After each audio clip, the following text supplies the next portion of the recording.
I won't answer a crazy question like that. It's not crazy.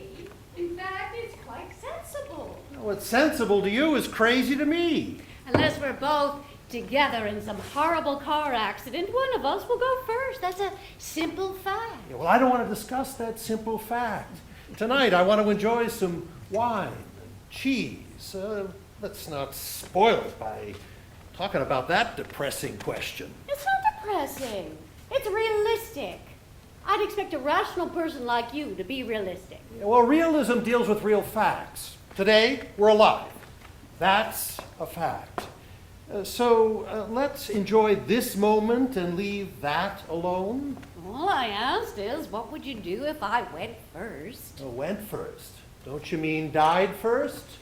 If it wasn't such a depressing question, you wouldn't have to sanitize it with a euphemism. Okay, I'll ask it again, straight. What would you do if I died first? It's a realistic possibility to me. No, it's hypothetical. The statistics are clear. Men die earlier, before women. That's why there's so many widows around here. And besides, I'm older than you. I'll probably go first. So you don't have to worry about an answer. I'm not worried about an answer. I think you're worried about the question. What brings this up? I don't know. It just came to me.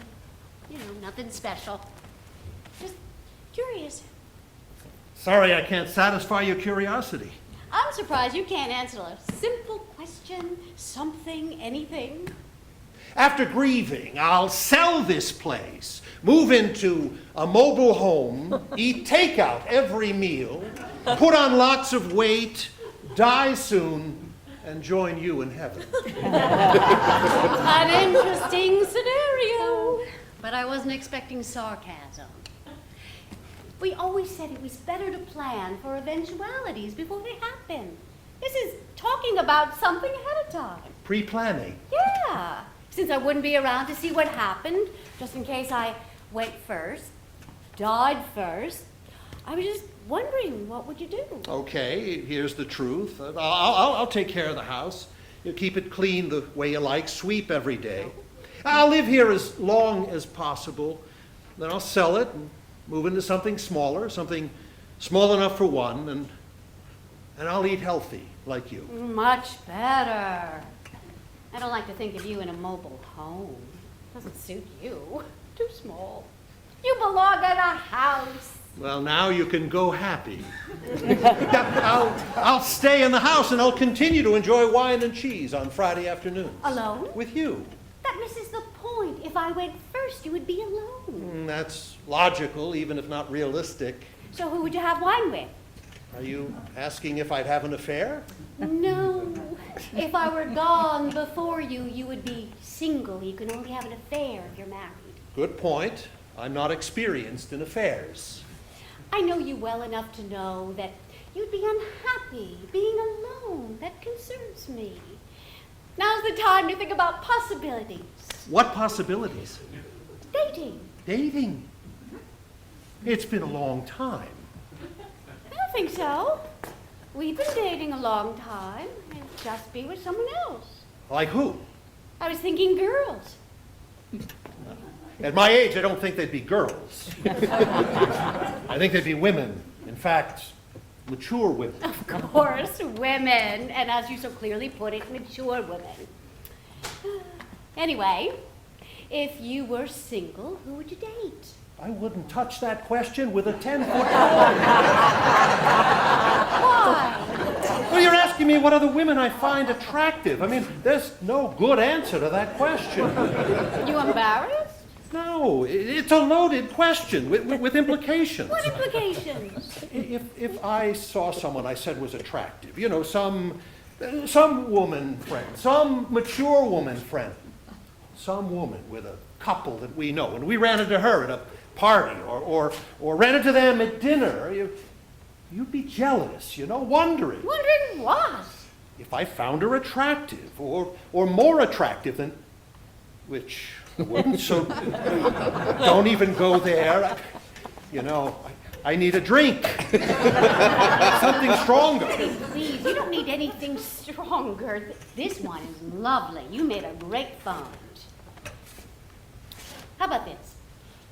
If I died, would you be interested in seeing Marilyn? Marilyn who? Marilyn Denhart from the Bridge Club. Would you believe me if I told you I never think about her? No, not for a second. She's the most attractive woman in the club. Well, I don't. You never noticed her cleavage? What? Her cleavage. The thing between her big breasts. Every man in the room stares at her with a whole crowd. I don't stare. I don't mind. You're a man, aren't you? You know, I should tell you that there are two types of men in the world. Mm-hmm. I belong to the leg man tribe. And you have beautiful legs. Oh, thank you, Eddie. So I'm not swayed by Marilyn's body. So what? would you date her? She's married. I'm not asking about adultery. But with Ernie around, dating her would be adultery. Can't you think out of the box? If she became a widow, would you date her? Are you thinking of murdering Ernie? I like him. I don't want him killed, even if that made her a widow. I'm asking a for instance question. If she were a widow, would you be interested? I don't think about Marilyn. And why are you working to fix me up today? I mean, this whole discussion and your question is premature and ridiculous. It's not ridiculous. If I were dead, I'd worry about you being lonely. If you were dead, you wouldn't have any worries. And besides, the kids are 2 hours away. They'll be here more than I need them. I won't be lonely. I'm not talking about the kids. I'm talking about the fact that you don't have any of your own friends. That's because I love being with you. And we have lots of friends. I don't need more friends. Well, you know, that's my point. All our friends are our friends. You don't have any of your own friends. I'm talking about making new friends. I'll make friends. You're inexperienced at friending. I want to open your mind to new possibilities. Well, you've opened my mind to more possibilities than I need or want. How about this? I'll suggest some other women you could date. My preferred list. We're just imagining. That's all. You don't have to call anyone today. How about Robin Marks, or Jen Simons, or maybe Margie Williams? Well, that list came out pretty fast. You've been working on this quite a bit. So? So what? So who? Well, you want an answer? Yeah. Well, it's a good list. Yeah, they're all fine. So if I died, and you dated any of those women, you have my approval. I'll remember the list. But that doesn't mean I'll forget about you. It's good to know. What brings this question, this discussion up? I guess it was going from my mammogram. Makes you think.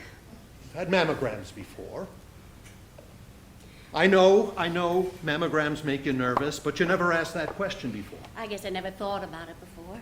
But you've never had any problems. They never found anything serious. I mean, nothing very serious. I'll be honest with you, Eddie. It's serious. Serious? The doctor called. The radiologist saw something. Oh, Viv, I'm so sorry you have to go through this again. Callbacks can make anyone nervous. It worries me too. You've had cysts and what are they? Calcifications, but they all turned out to be nothing, all benign. Stop it, Eddie. This is not benign. There's something growing. The oncologist went into detail. I can handle it if you can. I need you to be realistic. I can be realistic. Yes, it's scary, but I will be with you every step of the way, every visit. This could be my time. I understand, I really do. I guess that's why this all came up, you know. Life without me. Well, let's concentrate on the medical stuff and not my future. This is real. We have to face it. Well, don't worry about me. Let me worry about you. Let me take care of you. I will. If you'll accept my worrying about you. Of course. Thank you for the list. I hope you don't mind if I don't use it right now or soon. Know that I love you and care about you always. And I love you. Same way. Always. Here's to more wine. Many wonderful bottles and many delicious evenings together. Many wonderful evenings. Yes. Yes. Together. Always.